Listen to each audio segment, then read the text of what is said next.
সংবাদ পড়ছি শঙ্কর মুখোপাধ্যায়। উত্তরবঙ্গের জেলাগুলিতে লাগাতার বৃষ্টির ফলে নদীগুলিতে জলস্তর বাড়ছে।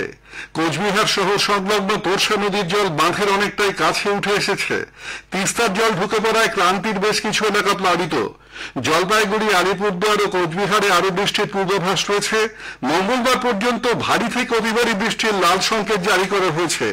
প্রবল বৃষ্টিতে বিপর্যস্ত উত্তর সিকিমে আটকে পড়া পর্যটকদের সহায়তার জন্য পশ্চিমবঙ্গ সরকার রংপুরে একটি হেল্প ডেস্ক খুলেছে।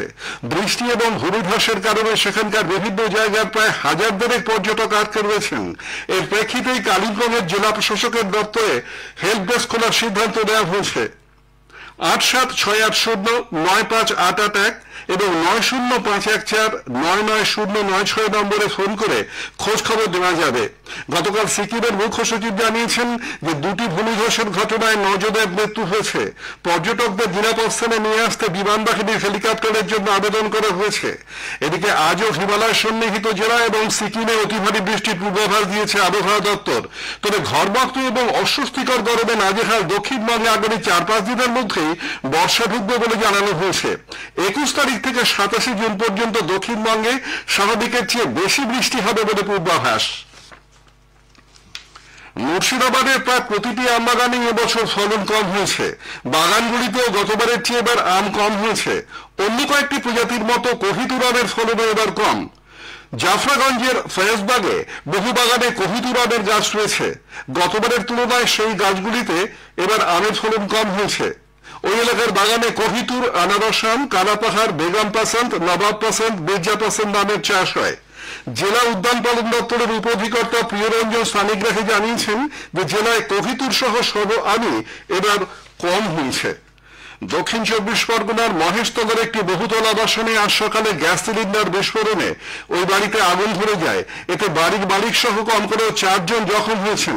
আমাদের জেলা সংবাদদাতা গৌতম মণ্ডল জানাচ্ছেন যে মহেশতলার 11 নম্বর ওয়ার্ডের সরকারপাড়ায় সাত সকালে ওই আবাসনের 4 তলায় পরপর 2টি বিস্ফোরণ ঘটে। বিকট শব্দে কেঁপে ওঠে গোটা এলাকা। বহুতলের দেয়ালের একাংশ নিচে ভেঙে পড়ে।